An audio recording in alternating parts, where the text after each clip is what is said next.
Hello students, our next topic is propagation of error. देखिए, propagation of error से हमारा क्या मतलब है, क्या अभिप्राय है।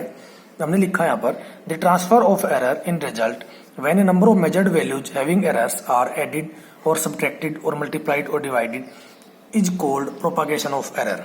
देखिए, हम क्या करते थे कि जब किसी भी एक्सपेरिमेंट को हम परफॉर्म करते हैं तो वह हम कुछ वैल्यूज को मेजर करते हैं, तो उन वैल्यूज के अंदर कुछ एरर हो सकता है। तो उन मेजर्ड वैल्यूज की हेल्प से मैं कोई नया रिजल्ट प्राप्त करना चाहूँ, या ये कह लीजिए जब मैं उन मेजर्ड वैल्यूज का यूज करता हूँ, है ना, यानी कि उनको जब मैं ऐड करता हूँ, सब्ट्रैक्ट करता हूँ, मल्टीप्लाई करता हूँ या डिवाइड करता हूँ, तो उनकी वजह से, उस एरर की वजह से उनके रिजल्ट के अंदर भी एक एरर प्रोड्यूस होता है, जिसको कि हम क्या कहते हैं, प्रोपागेशन ऑफ एरर। यानी कि जो मेजर्ड वैल्यू थी उनके अंदर जो एरर था, उन सब की यूज की वजह से उनके रिजल्ट के अंदर भी एरर का आ जाना प्रोपागेशन ऑफ एरर कहलाता है। ठीक है, तो सबसे पहले हम बात करते हैं propagation of error during addition. कहता है कि जब हम किन्हीं भी दो या दो से ज्यादा मेजर्ड वैल्यूज को हम ऐड करते हैं, ठीक है, तो उसके अंदर क्या एरर प्रोड्यूस होगा। तो हमने लिखा है यहाँ पर लेट ए रिजल्ट एक्स, ठीक है, let a result X is obtained by adding two measured values A and B. कहता है कि मान लीजिए हम किसी दो मेजर्ड वैल्यूज को ऐड करते हैं, ठीक है, वो दो मेजर्ड वैल्यूज हमने क्या मान ली, ए एंड बी, तो हमें एक रिजल्ट प्राप्त होता है जो कि हमने क्या मान लिया, एक्स। तो यहाँ पर एक्स किसके इक्वल होगा, एक्स इज इक्वल टू में एडिशन है ना, ए प्लस बी। ठीक है, ये मान लिया हमारी इक्वेशन नंबर 1। अब देखिए बेटा, ए और बी यहाँ पर क्या है, मेजर्ड वैल्यूज है, तो ए के अंदर भी कुछ एब्सोल्यूट एरर होगा और बी के अंदर भी कुछ एब्सोल्यूट एरर होगा।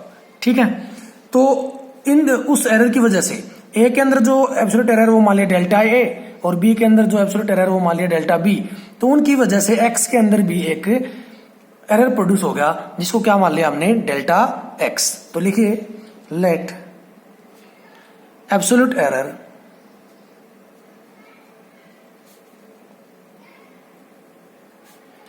इन measurement of A and B are delta A and delta B respectively. कहता है कि बेटा जब हमने ए और बी को मेजर किया था तो उनके अंदर जो एब्सोल्यूट एरर था वो क्या मान लिया हमने, delta A and delta B. ठीक है, जिनकी वजह से हमने क्या कहा था, उसके रिजल्ट के अंदर भी एक एरर प्रोड्यूस हो जाएगा। ठीक है, तो लिखिए and absolute error developed in result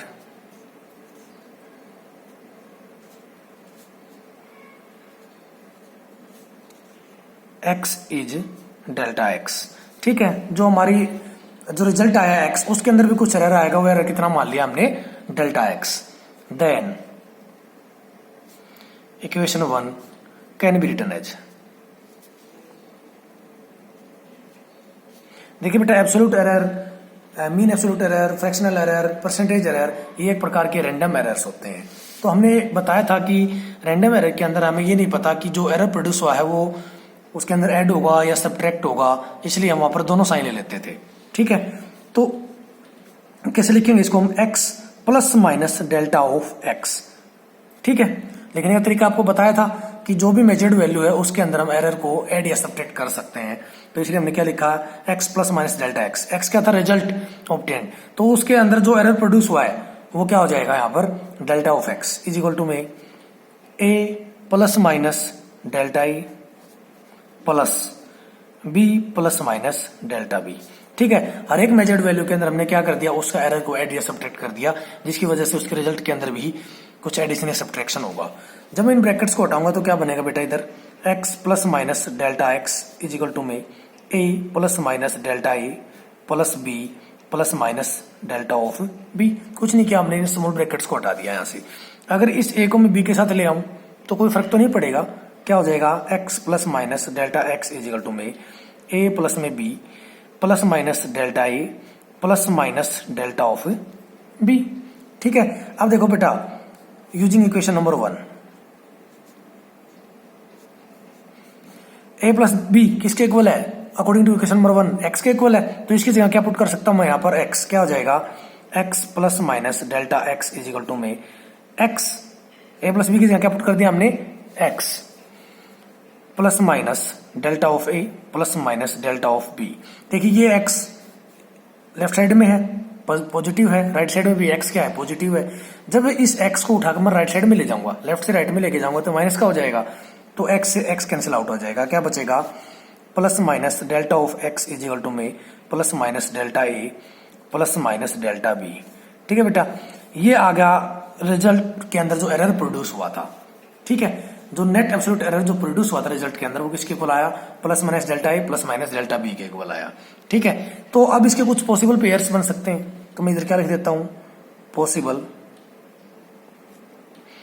pairs of delta x. जो भी ये जो एरर प्रोड्यूस हुआ बेटा इसके कुछ पॉसिबल पेयर हो सकते हैं। वो पॉसिबल पेयर क्या क्या हो सकते हैं, देखिए एक बार एरर हो सकता है, दोनों बार एरर पॉजिटिव हो, तो यानी कि delta plus delta A plus delta B. ठीक है, दूसरा पेयर क्या हो सकता है, इनमें से एक एरर हो सकता है पॉजिटिव हो, दूसरा एरर नेगेटिव हो, यानी कि plus delta A minus delta B.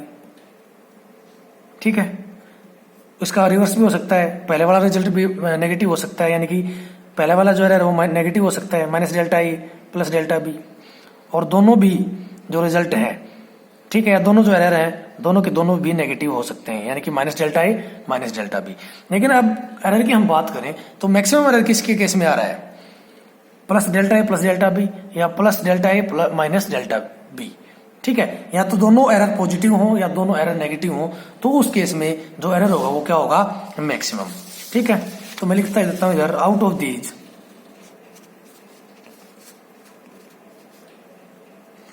Of these maximum value is, maximum value of error is.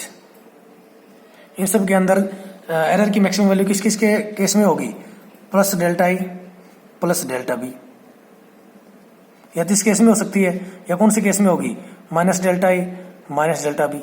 ठीक है, जैसा कि मैंने अभी थोड़ी देर पहले वर्बली आपको बताया था।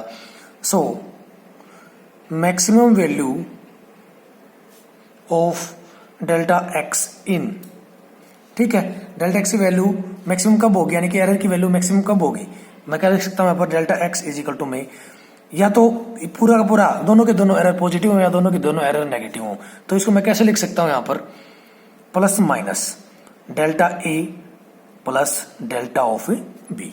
ठीक है, इसको ऐसे लिखा जा सकता है। अब देखिए बेटा, यहां से एक बात आपको पता चल रही होगी कि जब भी हम एब्सोल्यूट एरर का यूज करेंगे तो हर जगह एब्सोल्यूट एरर को हम क्या करेंगे, टोटल कर देंगे। ठीक है, यानी कि चाहे वहां पर हम जो क्वांटिटी जिनको सब्ट्रैक्ट कर रहे हो, चाहे उनको हम ऐड कर रहे हो, एब्सोल्यूट एरर हमेशा क्या होगा, ऐड होगा।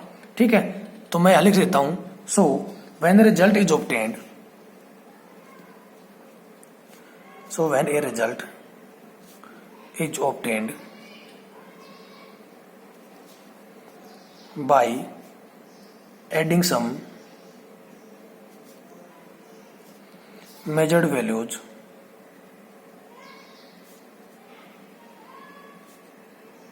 then total absolute error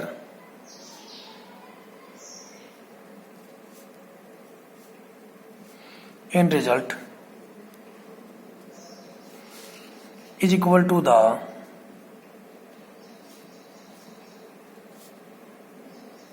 sum of absolute error of all individual values।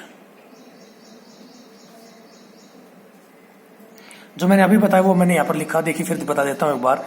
When the result is obtained by adding some measured values, कहता है जब हम किन्हीं भी दो या दो से ज्यादा मेजर्ड वैल्यूज को हम ऐड करेंगे तो जो भी रिजल्ट आएगा उसके अंदर total absolute error in result, उस रिजल्ट के अंदर जो टोटल एब्सोल्यूट एरर होगा is equal to the sum of absolute error of all individual values. कहता है जितनी भी इंडिविजुअल वैल्यूज हैं उन सब के अंदर जो एरर है उस सब के सम के इक्वल होगा। यानी कि अगर दो वैल्यूज हमने ली हैं तो दोनों के अंदर जो एरर है उसके सम के इक्वल होगा नेट एरर या total error produced in the addition of measured values. ठीक है बेटा, इस पर हम एक क्वेश्चन देखते हैं। वो क्वेश्चन क्या है देखिए यहाँ पर हमने लिखा है यहाँ पर इन एन एक्सपेरिमेंट, कहता है किसी एक एक्सपेरिमेंट के दौरान टू कैपेसिटीज आर मेजर्ड, कहता है कि किसी भी कैपेसिटर की दो कैपेसिटीज मेजर कर रहे हैं, वो क्या है 1.3 प्लस माइनस 0.1। यहाँ पर ये क्या आपका मेजर्ड वैल्यू, ये क्या है उसके अंदर एरर प्रोड्यूस्ड, ठीक है। और दूसरी कैपेसिटी क्या है 2.4 plus minus 0.2 microfarad. Calculate the total capacity in parallel, तो बताइए कि पैरेलल के अंदर नेट कैपेसिटी किसके इक्वल होगी। तो इसका सोल्यूशन देखिए, C1 क्या है, यानी कि जो फर्स्ट कैपेसिटी वो किसके इक्वल है 1.3 प्लस माइनस 0.1 माइक्रोफेरेड, ठीक है बेटा। और C2 सेकंड कैपेसिटी क्या है 2.4 प्लस माइनस 0.2 माइक्रोफेरेड। हमें नेट कैपेसिटी बतानी है इन पैरेलल। तो आपको जैसा कि रजिस्टर के अंदर पता है, रजिस्टर के अंदर रजिस्टर्स को हम सीरीज ऑफ पैरेलल में जोड़ सकते हैं, ये आप 10th क्लास में पढ़ चुके हैं। उसी प्रकार हम कैपेसिटर्स को भी सीरीज ऑफ पैरेलल में जोड़ते हैं। तो जब हम कैपेसिटर्स को पैरेलल में जोड़ेंगे तो नेट कैपेसिटेंस किसकी इक्वल आएगी C1 प्लस C2 की इक्वल आएगी। ये आप +2 क्लास में पढ़ेंगे जाके। तो CP इक्वल टू में C1 प्लस C2, तो उन सभी वैल्यूज को यहाँ पुट करेंगे तो देखिए क्या आएगा। तो मैं पहले क्या कर देता हूँ, जो इनकी मेजर्ड वैल्यूज उनका ऐड कर देता हूँ। मेजर्ड वैल्यूज क्या है 1.3 और 2.4, क्या आ गया बेटा 3.7 माइक्रोफेरेड, है ना। और जो एरर भी क्या होगा ऐड होगा ना, तो डेल्टा CP ये हमने एरर मान लिया उस रिजल्ट के अंदर प्रोड्यूस हुआ है। तो C1 plus delta C1 plus में C2 प्लस डेल्टा C2, है ना। तो डेल्टा C1 प्लस में डेल्टा C2, यानी कि जो एरर प्रोड्यूस हुआ है डेल्टा C1 किसके इक्वल है, यहां से दिख रहा है आपको 0.1, ठीक है, plus minus 0.1 microfarad plus C2 क्या है डेल्टा C2 0.2 माइक्रोफेरेड, यानी कि जो भी एब्सोल्यूट एरर है वो हमेशा क्या होगा ऐड, तो क्या हो जाएगा प्लस माइनस 0.3 माइक्रोफेरेड।